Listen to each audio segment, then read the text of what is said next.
Wapo. Ganda lalaki. Oh, pag magandang lalaki, tumitingin eh.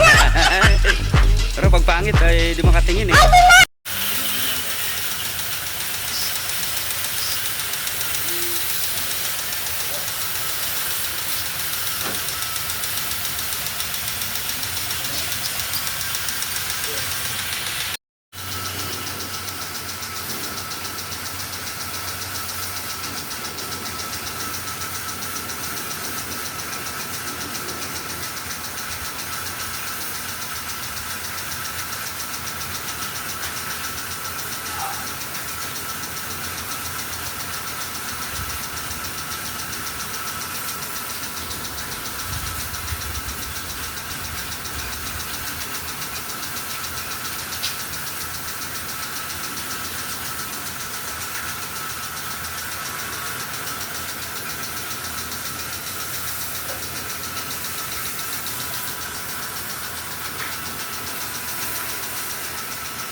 Diskarte niya na yan. Hayaan mo na siya. Diskarte niya na yan. Kanya diskarte na paglinis yan. Ayan ang boss namin, oh. Boss G.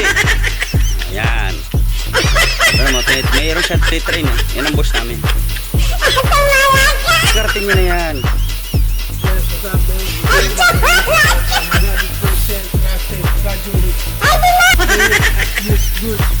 Na?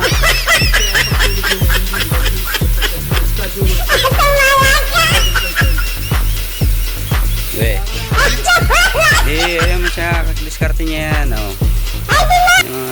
Yung tinitrain ni Norgy. Ayan, meron po tayong available na compressor dito. Pang window type po ito. Actually ito na-stock lang kasi hindi namin naikabit. Ito mga bago to, bago pa to. Wala pang hinang yan, may guma pa yan. Kung mayroong gusto sa inyo mga ka-aircon, PM nyo po ako. Tapos ipalalamog nyo na lang kung mayroong gusto. Pick up it sa bahay ko. Ayan yung LRA. Ayan. Pang 410. Ayan. Pang window type po ito. Bago po ito, hindi pa po ito nagalaw. Na-stock lang sa bahay. Dahil yung customer ay nagbago ng isip. Ayan, bumili ng bagong aircon kaysa sa compressor daw. Ayan. Pa-check nyo na lang. Checkin nyo po ito. 410 po ito. Pang window type. Carrier. Ngayon, kung mayroong ganitong, kahit hindi carrier, kung mayroong ganitong LRA na gusto nyo mga ka-aircon, pwede po ito. Ayan. Available po ito sa bahay, sa akin. Actually, nandito lang sa bahay ito. Hindi pa nagalaw to. Wala pang hinang. May goma pa yan. Ito yung sa paa. Ayan. Wala pang hinang yan.